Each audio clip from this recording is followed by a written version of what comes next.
Hey, so what's up guys? Welcome back to my channel 8 Age। तो आज का podcast हम लेने वाले हैं one of the best classical dancer as teacher in Firozabad.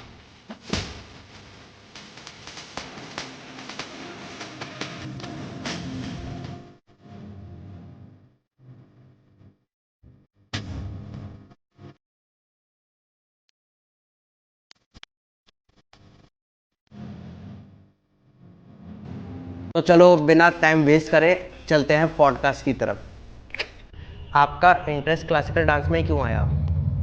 Interest तो डांस में था, क्लासिकल तो बाद में आया लाइफ में। स्टार्टिंग से बॉलीवुड करी थी, मतलब स्टार्टिंग ऐसी थी कि मैंने सीखा ही नहीं था कहीं पर। मतलब ऐसा था कि जो देख रहे हैं मूवी से देखा, टीवी से देखा और सीख लिया। फिर मैं मेरे गुरु से मिली थी, राजकुमार सर, जो यहाँ बंगाली बाबूजी के सुपुत्र हैं, और उनसे मिली और उन्होंने कहा कि तुम सीखो क्लासिकल डांस, ये इससे तुम्हें डिसिप्लिन आएगा लाइफ में, डांस को लेके आप कितना सीरियस हो ये बताएगा आपको। तो मैंने उनके साथ स्टार्ट कर लिया। अब जब स्टार्ट किया तो ऐसा था कि नहीं हो पा रहा था, बहुत दिक्कतें आ रही थी स्टार्ट करने में, क्योंकि जाना, उनके पास टाइम नहीं है, मेरे पास टाइम नहीं है, तो वो वहाँ पर बंद हो गया। मैं सिखा रही थी लेकिन मैं सीख नहीं पा रही थी। मैं सिखा रही थी बच्चों को जितना मैंने सीखा है, लेकिन मैं सीख नहीं पा रही थी। फिर फॉर्चुनेटली लॉकडाउन लगा, तो लॉकडाउन में मैंने देखा कि कोई बात नहीं, बाहर नहीं जा पा रहे हैं तो हम घर से भी कर रहे हैं। मैंने देखा कितने सारे लोग घर से काम कर रहे हैं और घर से सीख रहे हैं।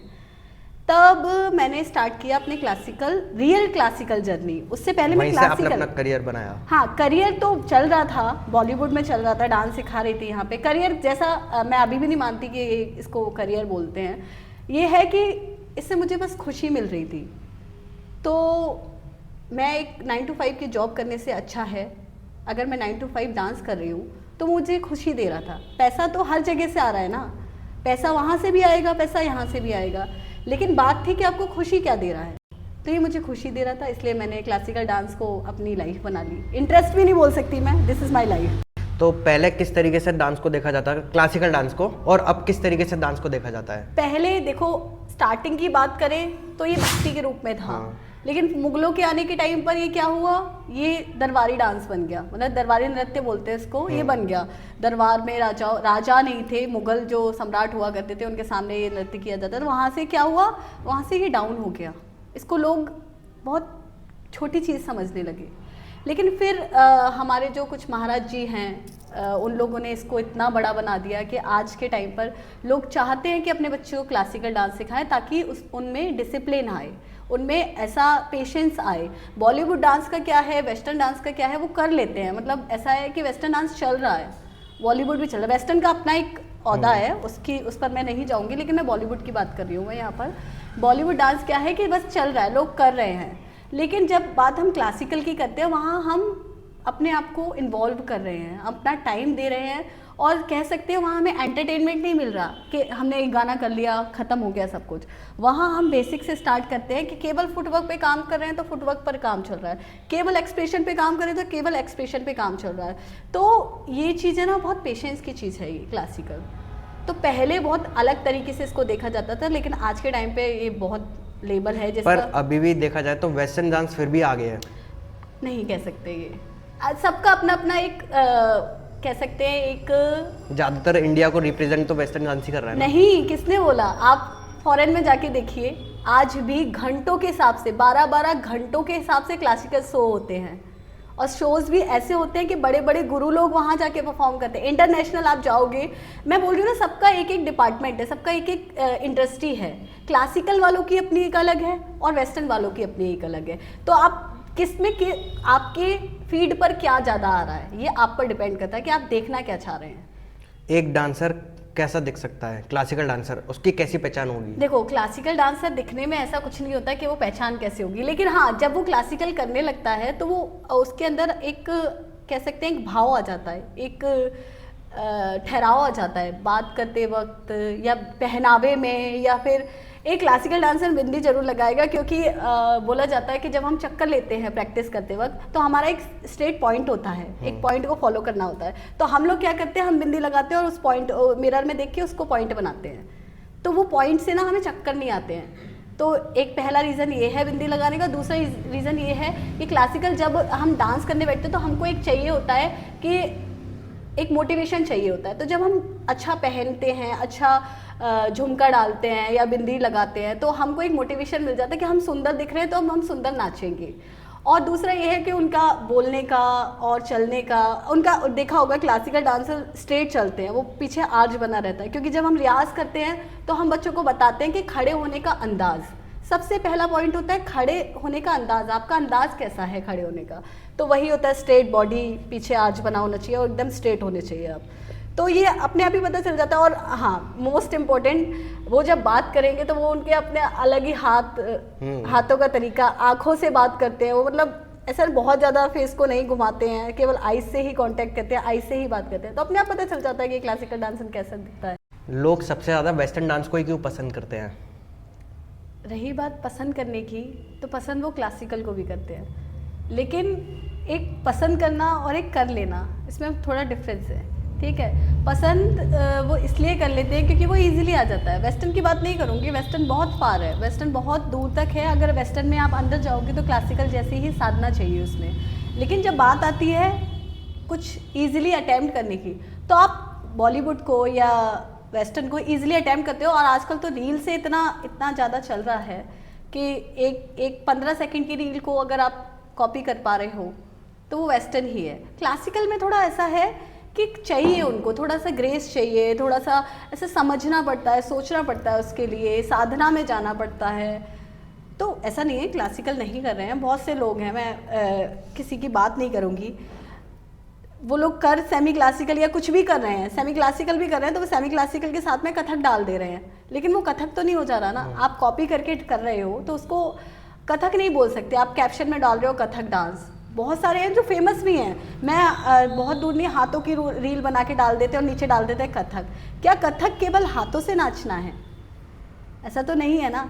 आप जब तक आप मन से अभिनय, हमारे अभिनय दर्पण में अभिनय के 4 प्रकार बताए हैं, आंगिक, वाचिक, आहार्य और सात्विक। आंगिक मतलब जो अंगों से नाचते हैं, वाचिक जो बोल कर नाचते हैं, बोलना भी बहुत एक बड़ा पार्ट है कि आप किस तरीके से पढ़ंत कर रहे हैं, किस तरीके से कथक में आप पढ़ंत करना एक बहुत मेजर पार्ट है। नाचने से ज़्यादा पढ़ंत पर फोकस ज़्यादा करते हैं।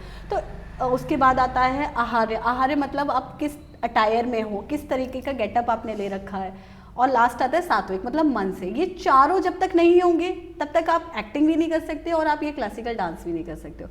रही बात वेस्टर्न क्यों पसंद करते हैं, क्योंकि वेस्टर्न में इतना सब तामझाम है ही नहीं। लिया, पहना, एक टी शर्ट डाला, लोअर डाला और 2-4 स्टेप डाले, बस कर दिया, सिंपल। इसलिए लोग वेस्टर्न ज़्यादा पसंद करते हैं और क्लासिकल को हाथ नहीं लगाना चाहते। वो पसंद नहीं, ऐसा नहीं बोल सकते कि वो पसंद नहीं करते हैं, पर वो ऐसा उसमें हाथ नहीं लगा सकते, क्योंकि ये बहुत ही कह सकते हैं भगवान के द्वारा या शास्त्रों के द्वारा दिया हुआ नृत्य है, इस वजह से। आप अपने आप को कहाँ तक ले जाना चाहते हो?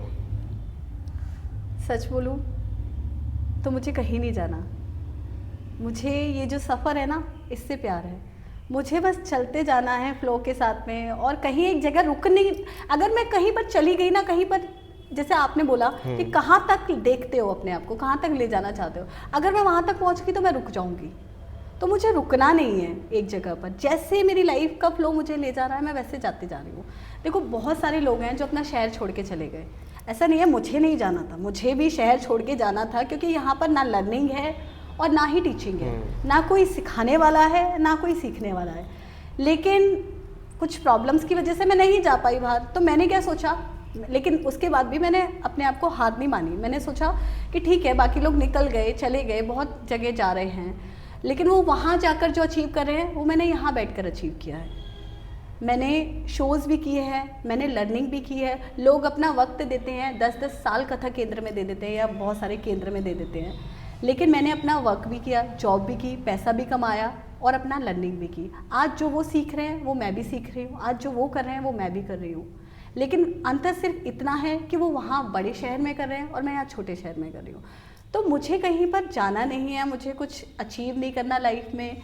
बस ये है कि हर दिन मुझे डांस करना है, हर दिन मुझे अपने आप को देना है, वक्त देना है, अपने आर्ट को वक्त देना है और इसी के साथ खुश रहना है। बस हर दिन मुझे खुश रहना है, इतना ही समझती हूँ इस चीज़ को कि अचीवमेंट तो आपको ऐसी जगह पहुंचा देंगे जहाँ से आप वापस नहीं आ सकते हो। फिर जहाँ आप उस जगह पहुंच गए वहाँ पर आप सोचोगे कि हमने पीछे क्या खो दिया।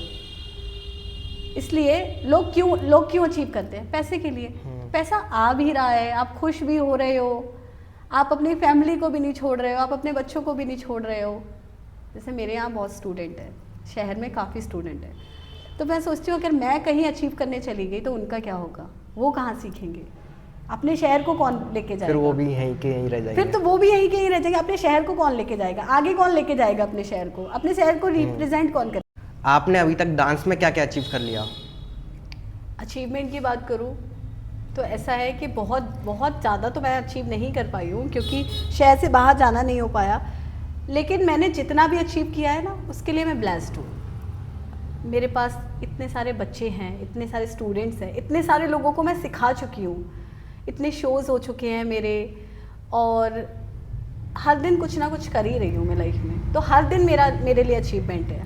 एवरी डे मैं ये जानती हूँ कि आज मैंने अपनी डांस को इतना वक्त दिया है, that is achievement for me. आप कभी जज बन के भी गई हो शोज में? हाँ, मतलब शहर में तो गई हूँ। तो वो कैसी फीलिंग थी जब आप जज बन के गई? बहुत बहुत डिफरेंट हो जाता है वो, जब आप उस चेयर पे बैठते हो ना, तो इतने सारे लोग जब सामने परफॉर्म कर रहे होते हैं, तो वो तो मतलब एक अलग एक्सपीरियंस हो जाता है कि आप देखो उस फेज से आप भी निकल के आए हो, है ना? आप भी उस जगह पर गए हो कि वो सामने मैं डांस कर रही हूँ, सामने मुझे कोई जज कर रहा है। तो जब मैं वहाँ बैठती हूँ तो मैं ये देखती हूँ कि मैं अगर वहाँ होती तो मैं क्या सोचती। तो बस यही है कि जब मैं जजमेंट करने बैठती हूँ तो मैं ये देख रही हूँ कि वो कितना दिल से नाच रहा है। मैं नहीं जाती टेक्निक और ये सारी चीज़ों में। जब मैं ये देखती हूँ कि उसने अपने आप को कितना वक्त दिया है वहाँ तक पहुँचाने में, उस परफॉर्मेंस में कितना वक्त दिया है, उस जो वो प्रेजेंट कर रहा है उसको कितने दिल से कर रहा है। तो बस मेरा जो मार्क्स का जजमेंट का जो फॉर्मूला होता है बस यही होता है कि मैं वो कितना अच्छा कर रहा है, कितना दिल से नाच रहा है। आप बच्चों को क्या एडवाइस देना चाहते हो जो डांस को अपना करियर बनाना चाहते हैं? डांस को अगर जो लोग करियर बनाना चाहते हैं वो पहली चीज़ ये देख लें कि आप ये टारगेट बना के चलें कि आप पैसा कैसे कमा सकते हैं, क्योंकि पेरेंट्स तभी खुश होगा जब आप कमा के लाएंगे। पेरेंट्स ऐसे नहीं खुश होंगे कि आप बस कर रहे हो और आपको कुछ मिल नहीं रहा है। तो पहले टारगेट ये बनाओ कि आपको मिलेगा कैसे। तो बहुत सारे अब इस टाइम पे बहुत सारे इंस्टीट्यूट हैं, जैसे मैं बहुत ज़्यादा नहीं जाती हूँ, मैं BHU में कथक का एक बहुत लेवल है, एक कह सकते हैं एक डिग्री है, एक पूरा डिग्री जैसा ही है, मास्टर्स भी है उसमें और ग्रेजुएशन भी है।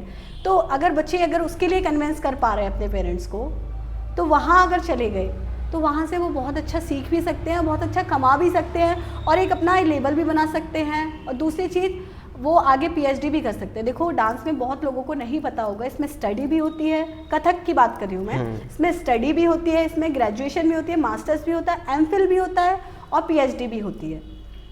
ठीक है, तो आप ये टारगेट, अगर आप कथक में जा रहे हो तो आप ये टारगेट बना के चले कि आपको आगे अपने पेरेंट्स को कन्विंस करना है स्टडी के लिए। जैसे आपको वो स्टडी के लिए भेज रहे हैं बाहर, वैसे ही आपको डांस की स्टडी के लिए भेज देंगे।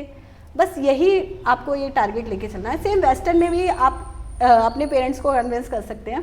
वेस्टर्न में भी बहुत सारे इंस्टीट्यूट हैं जो आप डांस के लिए स्पेशली आपको डिग्री प्रोवाइड कर रहे हैं। वेस्टर्न डांस की बात कर रही हूँ मैं। जैसे मेरी स्टूडेंट है श्यामक, वो श्यामक में गई थी, उसने 1 साल दी वहाँ पे केवल।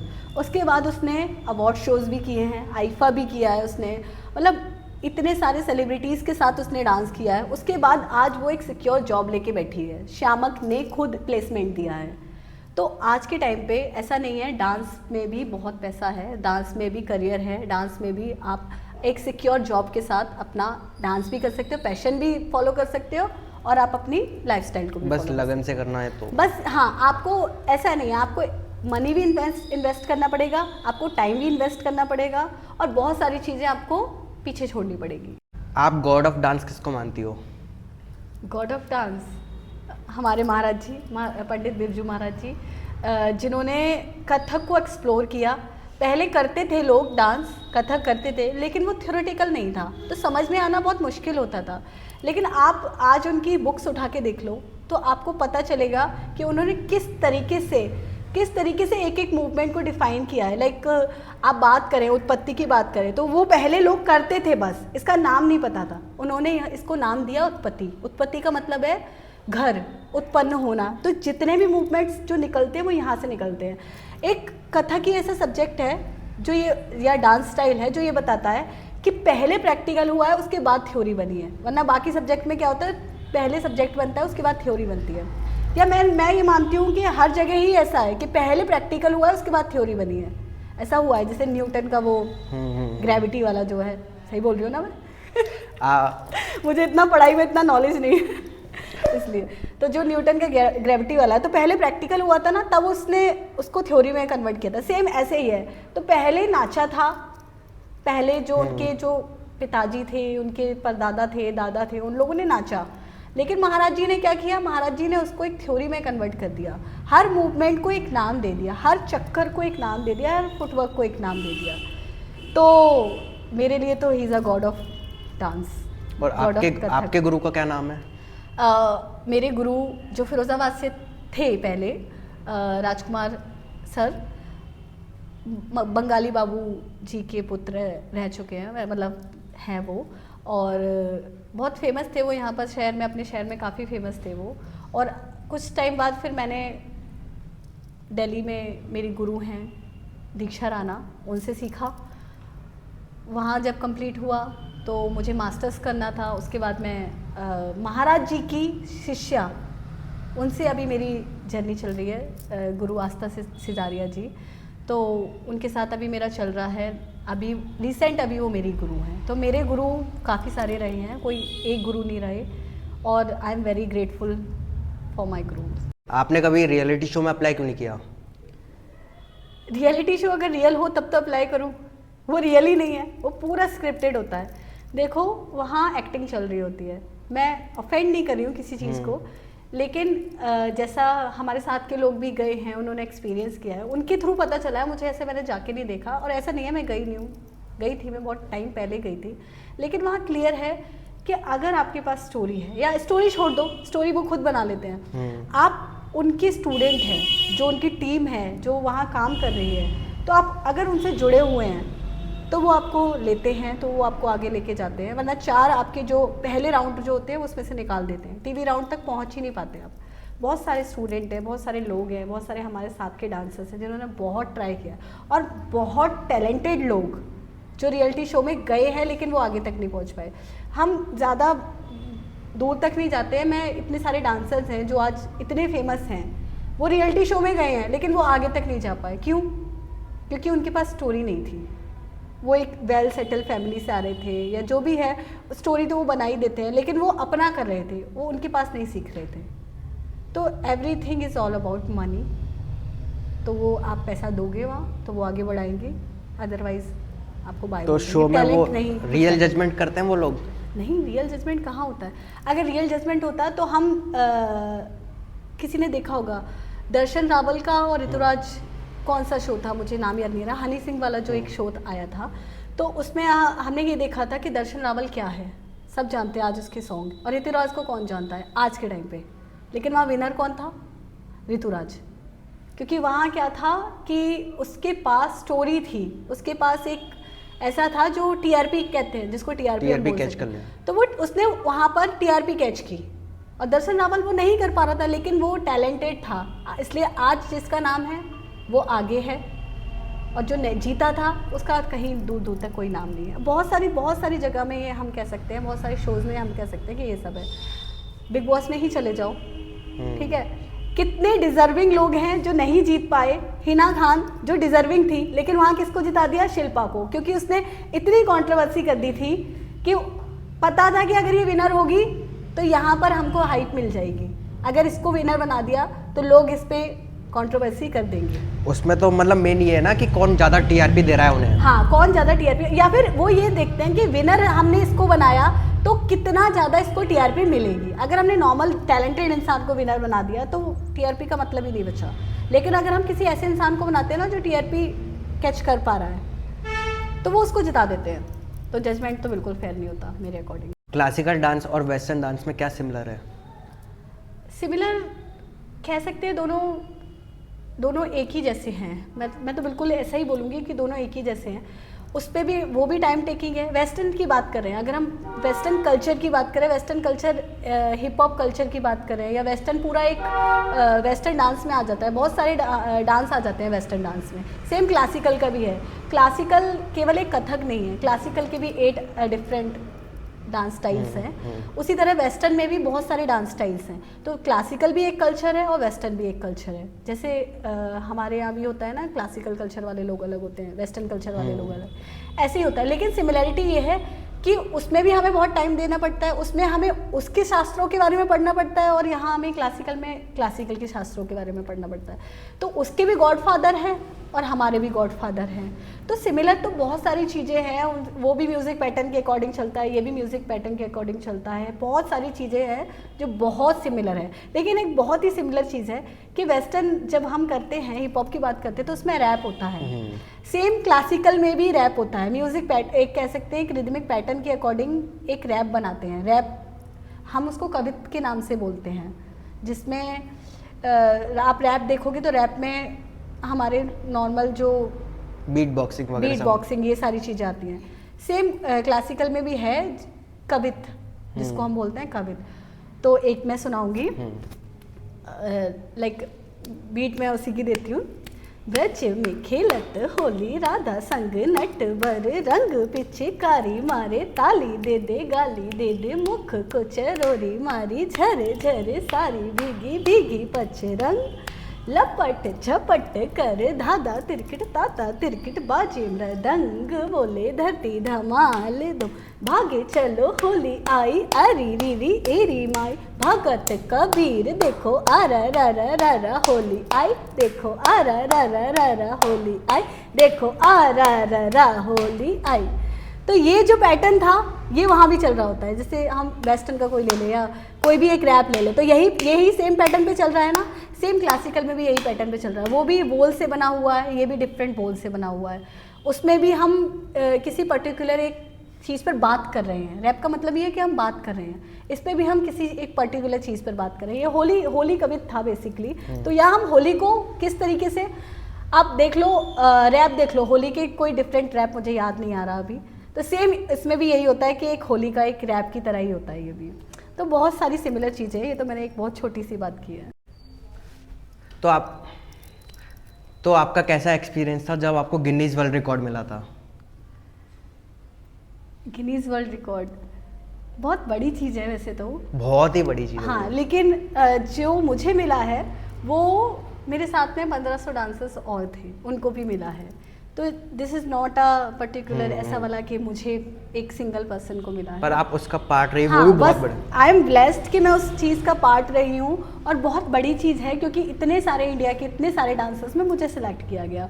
और ये हुआ भी मेरी गुरु की वजह से। उन्होंने मुझे सिलेक्ट किया, उन्होंने मुझे ब्लेस्ड माना।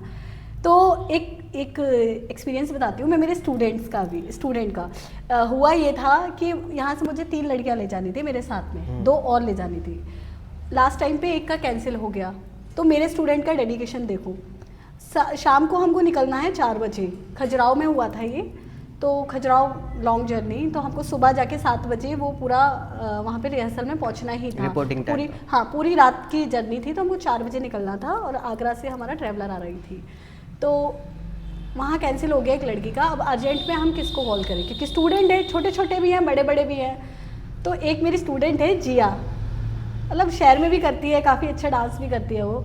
तो मैंने उसको कॉल किया, आप डेडिकेशन देखना, पेरेंट्स का सपोर्ट देखना। आप पेरेंट्स के सपोर्ट की बात कर रहे थे, मैं एक एग्जांपल दे रही हूँ कि पेरेंट्स का कितना सपोर्ट है। मैंने उसको कॉल किया कि जिया ऐसे ऐसे है और तेरे को चलना है। मैंने पूछा नहीं उसको, मैंने उसको बताया कि तेरे को चलना ही है। उसने ना मम्मी से पूछा ना पापा से पूछा, उसने बोला ठीक है दीदी मैं चलती हूँ। आप सोचो, कॉस्ट्यूम सब कुछ उसका डिसाइड करना था, टिकट करवानी थी उसकी, सब कुछ डिसाइड करना था। और मेरे पास केवल 3 घंटे थे उसको ले जाने के लिए, उसके पास भी तैयारी के लिए। उसके पेरेंट्स ने 1 सेकंड नहीं सोचा ये बोलने के लिए कि वो नहीं जाएगी, कैसे भेज दे, इतनी दूर है खजुराहो, या हाँ करने में भी टाइम नहीं लिया। हाँ करने में भी टाइम नहीं लिया। तो जब हम पेरेंट्स के सपोर्ट की बात करते हैं तो ये सपोर्ट मैं देखती हूँ और ये डेडिकेशन में देखती हूँ। उसके पास कोई तैयारी नहीं थी, पूरा 15 मिनट का डांस परफॉर्मेंस था और 15 मिनट के डांस परफॉर्मेंस उसने एक रात में पूरा सीखा था। आप डेडिकेशन देख रहे हो कि कितना डेडिकेशन है इस चीज़ में। और उसने पूरी रात वो वीडियो देखी, पूरी रात उसने ट्रैवलर में प्रैक्टिस की और उसने वहाँ जाके परफॉर्म किया। और इस एक्सपीरियंस की बात करती हूँ, तो जब वहाँ थे ना हम, तो धूप पड़ रही है और बहुत ज़्यादा इतनी भीड़ हो रही है, लेकिन वहाँ मैं 1500 डांसर्स सबको साथ में नाचते हुए देख रही हूँ ना, तो ये लगा कि हम कुछ भी नहीं हैं इन लोगों के सामने। मतलब ये लोग भी हैं, हमारे जैसे लोग हैं ये लोग भी। और एज बता रही हूँ, 60 साल के लोग वहाँ पे परफॉर्म कर रहे थे। एज मतलब लोग बोलते हैं कि कब तक डांस करोगे, बहुत बड़ा क्वेश्चन होता है ये कि कब तक आपकी बॉडी चल पाएगी। लाइफ टाइम में एक टाइम पे सिक्योर होना ज़रूरी है, लेकिन मैं जब बात करती हूँ कथक की, तो आप लास्ट तक कर सकते हो। आशा करता हूँ गाइज आपको ये पॉडकास्ट बहुत अच्छा लगा होगा, और मैं फिरोजाबाद में क्या क्या नया नया टैलेंट है, क्या क्या नए नए लोग हैं, वो आप सबको दिखाता रहूँगा इस पॉडकास्ट के थ्रू। तो आप इस चैनल को सब्सक्राइब कर लीजिए। अभी नया नया चैनल है तो ग्रो होने में थोड़ा सा टाइम लगेगा, मानता हूँ, पर फिरोजाबाद में मैं भी कुछ नया ट्राई कर रहा हूँ। फिरोजाबाद में सबसे पहला पॉडकास्ट स्टार्ट कर रहा हूँ, तो बहुत बड़ी बात है। बाकी बने रहने का व्लॉग में।